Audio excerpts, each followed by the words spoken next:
परिचय। तनुज, तुम क्या देख रहे हो? मैं डिस्कवरी चैनल पर वाइल्ड सफारी देख रहा हूं। वाह, ये तो बहुत ही रोचक और ज्ञानवर्धक कार्यक्रम है। आदित्य, क्या तुम कृपया कुछ किनारे हटोगे? मेरा रिमोट काम नहीं कर रहा है। क्या ये अब कर रहा है? हाँ, धन्यवाद। लेकिन ऐसा क्यों हुआ? जब तुम रिमोट के सामने आ गए तो इसने काम क्यों नहीं किया? क्या तुम्हें पता नहीं कि अवरक्त किरणें यानी इंफ्रारेड रेज शरीर से होकर नहीं गुजर सकती? अवरक्त किरणें ये क्या होती हैं? जब हम टीवी रिमोट का बटन दबाते हैं तो ये एक अवरक्त तरंग उत्सर्जित करता है जो टेलीविजन के सेंसर तक जाती है। जब कोई वस्तु रिमोट के सामने आ जाती है तो तरंग उस वस्तु को भेद नहीं पाती, इसलिए रिमोट काम नहीं करेगा यदि इसके मार्ग में कोई वस्तु आ जाए। लेकिन रेडियो सिग्नलों में यह किस प्रकार संभव है जो बहुत लंबी दूरियों तक गमन करते हैं? तरंगें अनेक प्रकार की होती हैं जिनके अपने विशिष्ट गुणधर्म होते हैं। रिमोट कंट्रोल अवरक्त किरणों पर कार्य करता है, जबकि रेडियो प्रसारण रेडियो तरंगों पर कार्य करते हैं। अवरक्त किरणों की आवृत्ति रेडियो तरंगों से उच्चतर होती है, और तुम जानते हो कि जिन तरंगों की आवृत्तियां उच्चतर होंगी उनकी भेदन शक्ति कम होगी। ठीक है, मुझे मेरा उत्तर मिल गया। इस बारे में जानना तो सचमुच रोचक लग रहा है और मैं इस बारे में अधिक जानना चाहता हूं। छात्रों, आज हम वैद्युत चुंबकीय तरंगों के बारे में और अधिक अध्ययन करेंगे।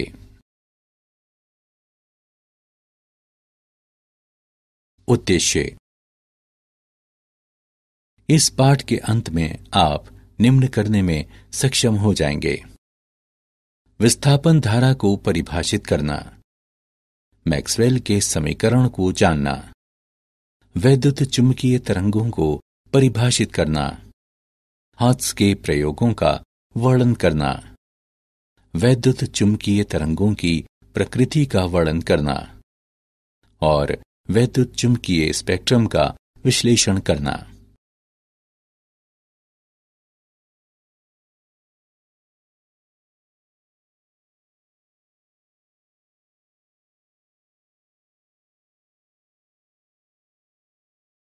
विस्थापन धारा।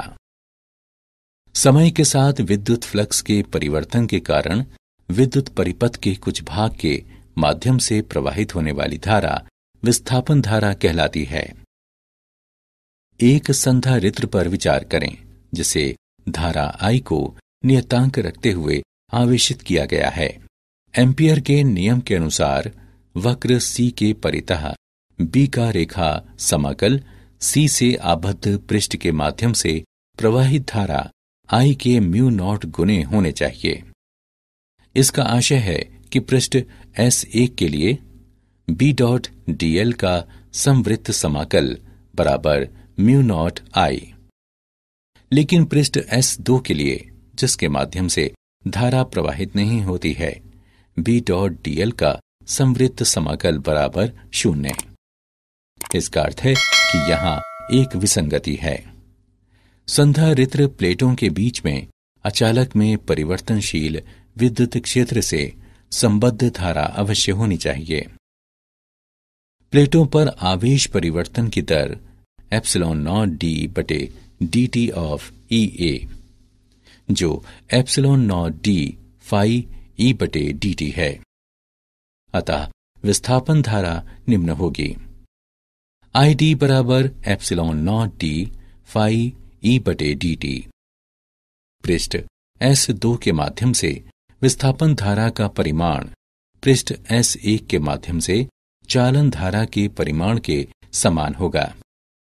अब एम्पियर का नियम निम्न रूप लेता है: B डॉट dl का समवृत्त समाकल बराबर म्यू नॉट गुणे I plus ε0d phi E/dt।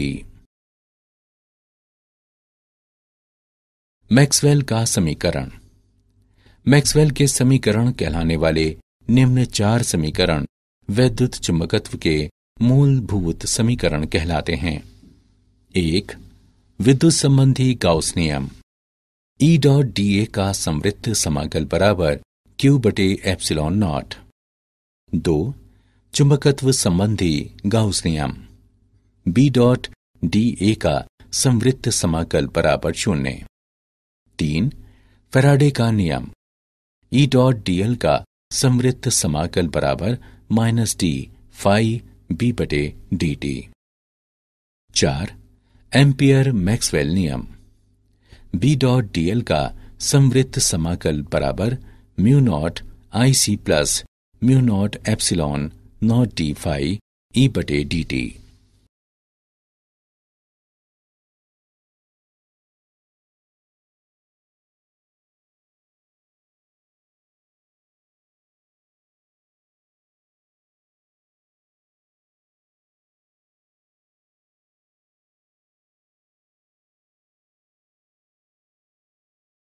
वैद्युत चुंबकीय तरंगें। वैद्युत चुंबकीय तरंग एक दूसरे से समकोण पर तथा प्रसार की दिशा के भी समकोण पर विद्युत एवं चुंबकीय क्षेत्र सदिशों में परिवर्तन के कारण दिक् स्थान में उत्पन्न विक्षोभ होता है। ये तरंगें अनुप्रस्थ प्रकृति की होती हैं। मुक्त आकाश में इन तरंगों का वेग प्रकाश के वेग के बराबर होता है, जो कि 3 गुणा 10⁸ मीटर प्रति सेकंड होता है। वैद्युत चुंबकीय तरंगें त्वरित या अवमंदित आवेश या LC परिपथ द्वारा उत्पन्न की जाती हैं। EM तरंगों की आवृत्ति 1/2 पाई √LC होती हैं।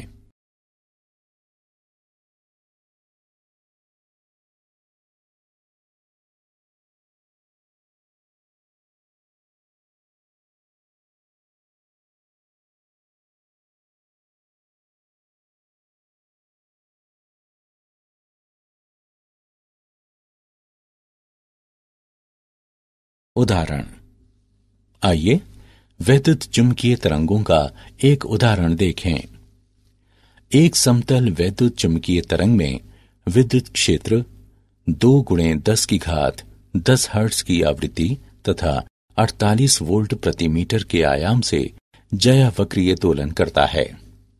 क. तरंग का तरंग दैर्ध्य कितना है? ख. दोलायमान चुंबकीय क्षेत्र का आयाम कितना है? ग.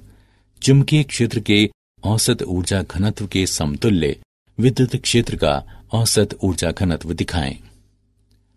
आइए इसका हल देखें। दिए गए मान निम्न हैं। न्यू बराबर 2 गुणा 10⁻10 हर्ट्ज। E0 बराबर 48 वोल्ट प्रति मीटर। क. हम जानते हैं कि लैम्डा बराबर C बटे न्यू। मानों को प्रतिस्थापित करने तथा गणना करने पर हम तरंग का तरंग दैर्ध्य 1.5 गुणा 10⁻² मीटर प्राप्त करते हैं। ख. हम जानते हैं कि B0 बराबर E0 बटे C। मानों को प्रतिस्थापित करने तथा गणना करने पर हम चुंबकीय क्षेत्र का आयाम 1.6 गुणे 10⁻⁷ टेस्ला प्राप्त करते हैं। ग. विद्युत क्षेत्र का ऊर्जा घनत्व 1/ε0 E वर्ग है।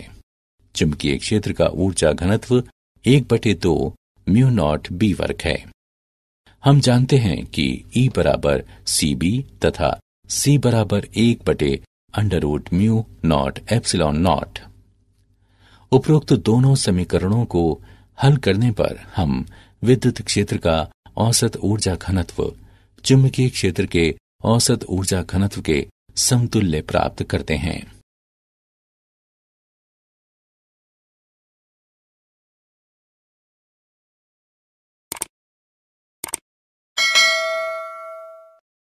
हाथ का प्रयोग। हाथ के प्रयोग। एक प्रेरक कुंडली को धातु के 2 बड़े गोलों से जोड़ा गया है, जिनके बीच संधारित्र के लिए संकीर्ण स्थान है। प्रेरक कुंडली से गोलों में कम वोल्टता के स्पंद प्रेषित करते हुए परिपथ में विद्युत दोलन प्रेरित किए जाते हैं और एक गोले को धनावेशित तथा दूसरे को ऋणावेशित करते हैं। इस आयनित अवस्था में वायु अंतराल में इलेक्ट्रॉन तथा आयन परिपथ के समान आवृत्ति न्यू के साथ आगे पीछे दोलन करते हैं। इस प्रक्रिया के परिणाम स्वरूप न्यू आवृत्ति की वैद्युत चुंबकीय तरंगें उत्पन्न होती हैं। ये परिपथ एक ट्रांसमीटर कहलाता है क्योंकि ये वैद्युत चुंबकीय तरंगें उत्पन्न करता है। ग्राही परिपथ में तार का एकल पाश होता है जो दोनों गोलों से संयोजित है, जिसका अपना क्रियाशील प्रेरण, संधारिता तथा दोलन की प्राकृतिक आवृत्ति है। प्रेक्षण: जब ग्राही की अनुनादी आवृत्ति प्रेषित्र के अनुरूप होती है तो प्रेषित्र से ग्राही तक ऊर्जा का स्थानांतरण वायु अंतराल में स्फुलिंगों के रूप में होता है। स्थानांतरित ऊर्जा वैद्युत चुंबकीय तरंगों के रूप में ले जाई जाती है। जब ग्राही में अंतराल प्रेषित्र में अंतराल के अभिलंबवत होता है तो ग्राही अंतराल में स्फुलिंग प्रकट नहीं होते, अर्थात वैद्युत चुंबकीय तरंगें संसूचित नहीं की जाती। जब दोनों अंतराल समांतर होते हैं तो ग्राही अंतराल में स्फुलिंगों का उत्पादन अधिकतम होता है।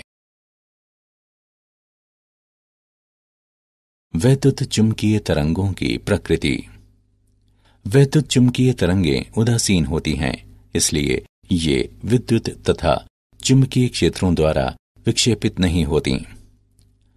वैद्युत चुंबकीय तरंगों में परावर्तन, अपवर्तन, व्यतिकरण, विवर्तन तथा ध्रुवण के गुणधर्म प्रदर्शित होते हैं। वैद्युत चुंबकीय तरंग में वैद्युतिक तथा चुंबकीय क्षेत्र सदैव समान कला में होते हैं। वैद्युत चुंबकीय तरंग में विद्युत सदिश प्राकाशिक प्रभावों हेतु उत्तरदायी होता है तथा प्रकाश सदिश भी कहलाता है। वैद्युत चुंबकीय तरंग में तरंग संचरण की दिशा में ऊर्जा का प्रसार विद्युत तथा चुंबकीय क्षेत्र सदिशों के माध्यम से होता है। एक वैद्युत चुंबकीय तरंग में विद्युत ऊर्जा घनत्व तथा चुंबकीय ऊर्जा घनत्व के मान बराबर होते हैं। पदार्थ माध्यम में वैद्युत चुंबकीय तरंगों की चाल निम्न समीकरण द्वारा व्यक्त की जाती है: न्यू बराबर C/N।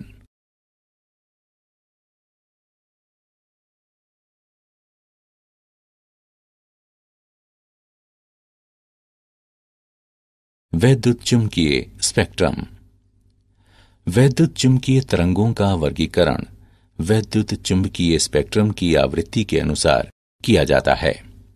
एक प्रकार की तरंग तथा दूसरे प्रकार की तरंग के बीच कोई स्पष्ट विभाजन रेखा नहीं होती। वर्गीकरण मोटे तौर पर इस पर आधारित होता है कि तरंगें किस प्रकार उत्पन्न या संसूचित की जाती हैं। आइए घटते तरंग दैर्ध्य के क्रम में इन विभिन्न प्रकार की वैद्युत चुंबकीय तरंगों का वर्णन करें।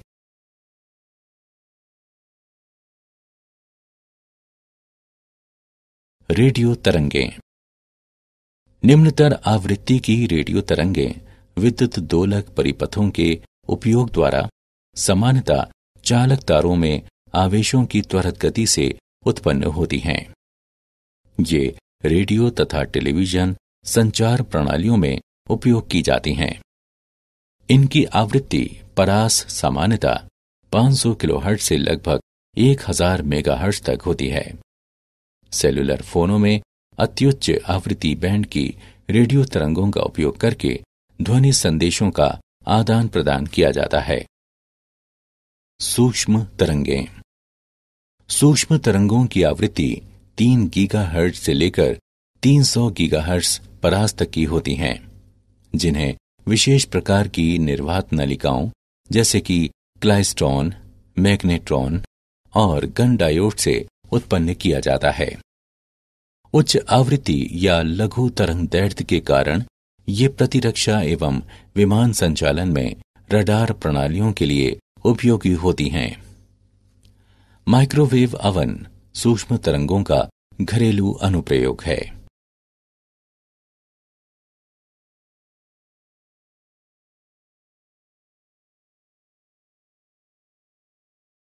अवरक्त तरंगें।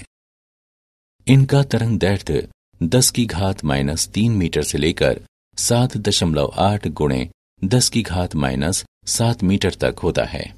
ये तरंगें अणुओं तथा गर्म पिंडों से उत्पन्न होती हैं और कई बार ऊष्मा तरंगें भी कहलाती हैं। उद्योगों, औषधियों, खगोल विज्ञान आदि में इनके अनेक अनुप्रयोग हैं। अवरक्त विकिरण हरित गृह प्रभाव में भी एक महत्वपूर्ण भूमिका निभाता है। अवरक्त संसूचकों का उपयोग भू उपग्रहों में सैन्य प्रयोजनों से तथा फसलों की वृद्धि का प्रेक्षण करने के लिए किया जाता है। घरों में रिमोट स्विचों में अवरक्त तरंगों का व्यापक उपयोग किया जाता है।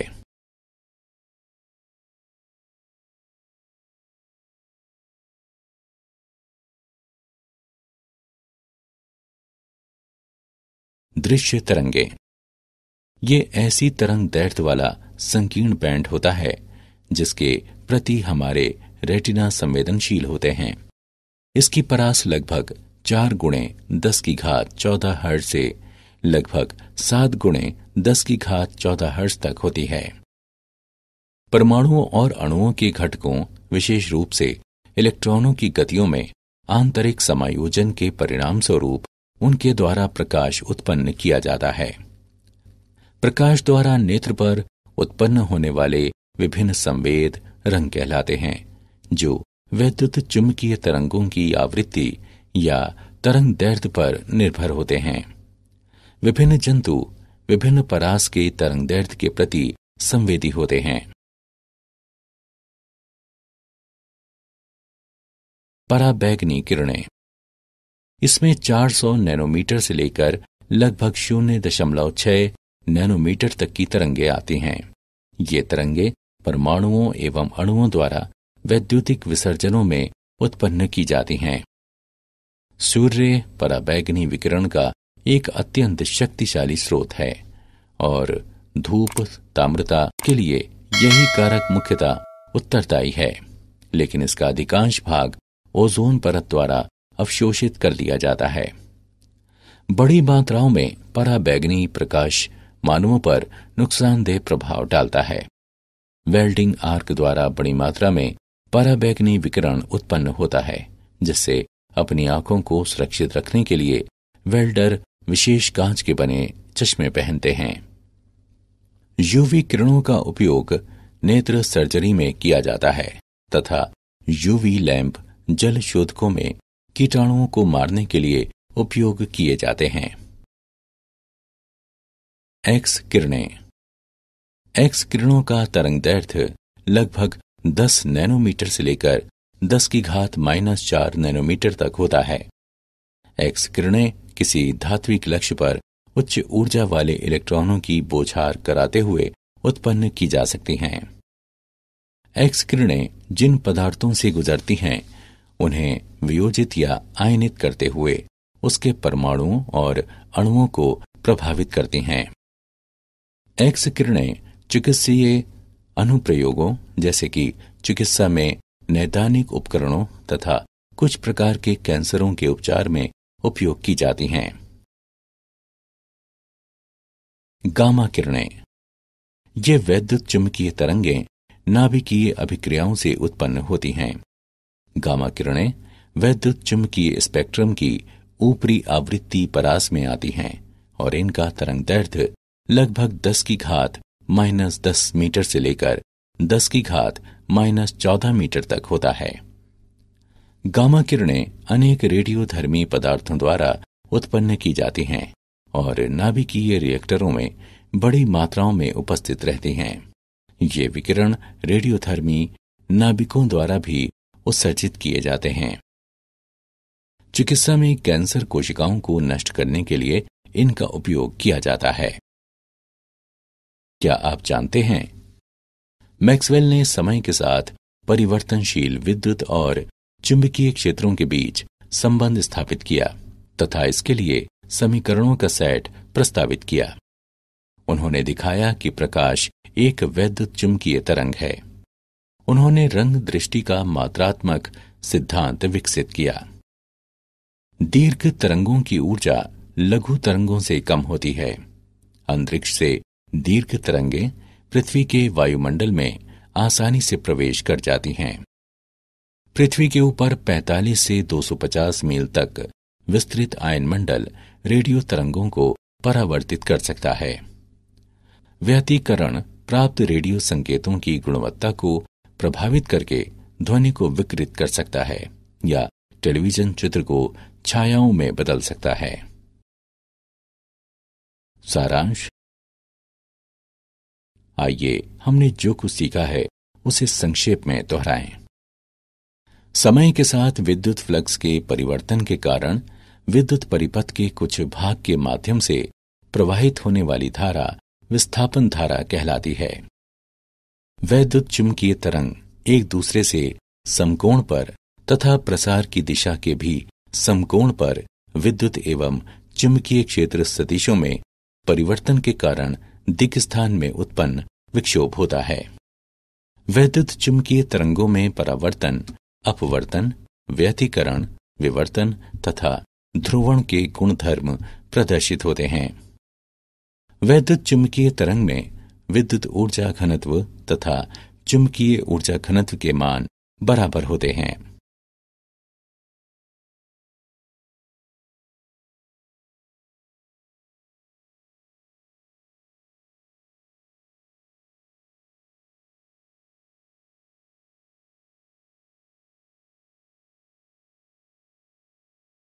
आवृत्ति के अनुसार वैद्युत चुंबकीय तरंगों का वर्गीकरण वैद्युत चुंबकीय स्पेक्ट्रम कहलाता है।